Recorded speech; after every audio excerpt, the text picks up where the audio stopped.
The Grizzlies have been scorched earth hot over the last week, winning 6 straight, including a 136-121 win over the Pacers on Sunday night. They've also got wins over the 76ers, the Bulls, the Pistons, the Blazers, and the Pelicans in that stretch, and have won 5 of those games by double digits. They're so hot, they're now top 3 in the West. Really, everything's been clicking for Taylor Jenkins' squad.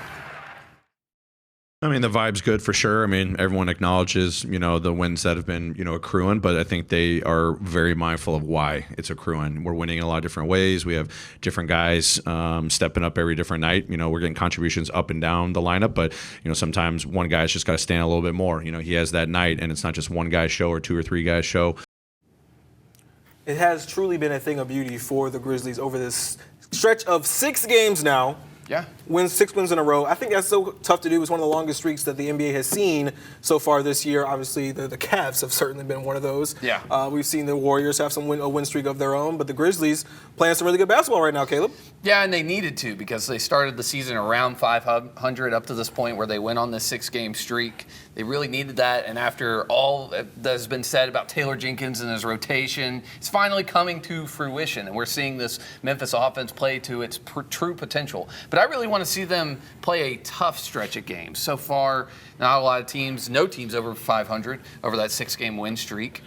So, I mean, we can be happy about it because, like you were saying earlier, they've got to win those games, and they're going out and winning them. It doesn't matter what their record is. But I would like to see them play a little bit tougher competition, play some teams with a defensive net rating that's in the top half of the league, not the bottom half of the league. Well, what we talk about when we see so many of these conversations that we have is that you gotta play the teams that are in front of you, right? And I think what we see with good teams, especially good teams in the NBA, is you beat the teams that you're supposed to beat. Right. So you're talking about the Pistons, the Blazers. You're talking about the Pacers last night, who are not a bad team necessarily, but haven't been playing up to their potential and what we thought they could be.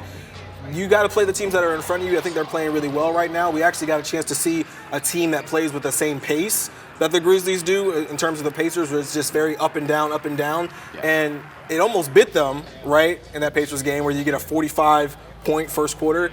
And it just kind of felt like the Grizzlies never panicked. No. In that particular game. You're talking about they're having a 45-point quarter. You then outscore them 34-23 in the second, 40-23 in the third, and 34-30 in the fourth. You down 17, you cut it to 4, and you cut it to 6 by halftime, and then from there, it never really felt like the game was ever kind of in doubt. Yeah. And what we've seen from all these games is you beat them by double-digit points. A lot of these games have not been in doubt really at all. I think that's been a really positive sign if you're Taylor Jenkins, because it kind of proves that they're not taking anybody lightly right now. They walk in, it's a very business-like mindset. They're having fun, which I think is something we've always seen the Grizzlies tend to do. They always are a fun team.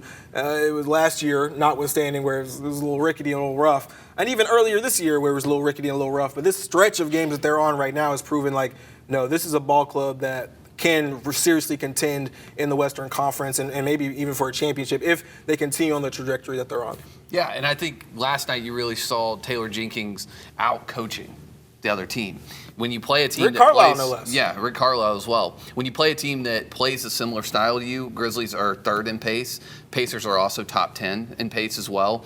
What the Grizzlies did in the second quarter onwards is they really focused on getting that rock moving. That ball was moving to everyone, and it shows statistically. They're 5th overall in the league in assist ratio, which is so important. You look at the Boston Celtics, who won last year, who won the NBA championship. They were 1st or 2nd throughout the entire league last year, throughout the entire season. And so the way that they're moving the ball and getting everyone involved in the process has been really fun to watch. And I think that this style of Memphis basketball is the epitome of what Taylor Jenkins has wanted to do all along. And now he has the personnel, and it just makes it easy for him since he has multiple bench players that can come in and seamlessly transition into that offense. Yeah, and nobody feels like they have to be the absolute head of the stake in terms of from a scoring approach. Obviously, John, Jaren, they're going to do what they do. Desmond Bane's obviously going to fit into that as well. But they share the ball so well right now. This 5-game streak with 30-plus assists actually ties a franchise record that they actually set back in the 2019-2020 season. So many of these games have been move the ball, get into the paint, dish it out. And I think it really helps, right, when you get into the paint and you can dish it out and you have confidence that your three-point shooters are going to get the job done. I think in the past we've seen the Grizzlies will have a scenario like that, especially with a John Morant who gets into the paint so easily.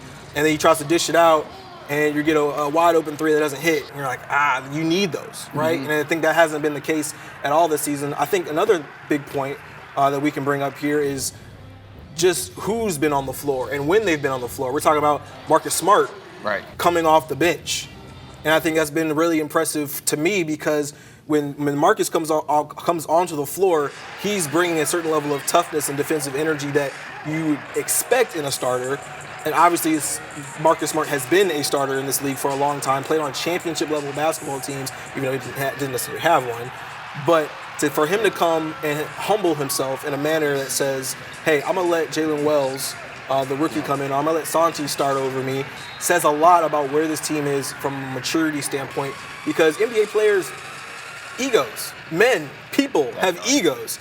And for him to step back and say, hey, I'm going to let Jalen Wells continue to play with an extreme level of confidence, and I'll come off the bench and I'll lead the charge in that second unit, especially when you've got a Luke Kennard who's a sharpshooter but maybe not the best defender. I think it says a whole lot. Yeah, and I think his kind of player coach role that he's in a little bit is underrated on this team. If you are close to the sideline or if you just look at the sideline during Memphis games, he's the first one to come up and talk to someone like Jalen Wells in the timeout, and then Taylor Jenkins will come in. He's very animated, but Jalen Wells has been very open about how much of an impact Marcus Smart has had on him. I think another thing with Marcus Smart, too, is coming into the season, he looked a little bit, I wouldn't say out of shape, but maybe not peak NBA level shape.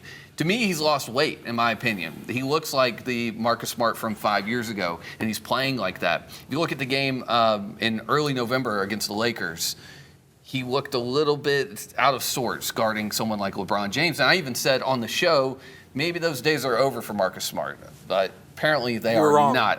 You're incorrect. I was very wrong, and I'm happy to be wrong because when Marcus Smart is playing at this high level, it's extremely fun to watch, and it just goes back into that rotation. When you can pull out someone like Ja Morant and play Marcus Smart at the 1 or the 2 alongside Scottie Pippen Jr. or plug Ja Morant in there, the Grizzlies are so much better defensively. Yeah. And that could, he could be a juggernaut when it comes to the playoffs as well. He could be an X factor for him. 100%. So we actually got a chance to hear from Marcus Smart earlier this week about how he's been taking the role of bench player.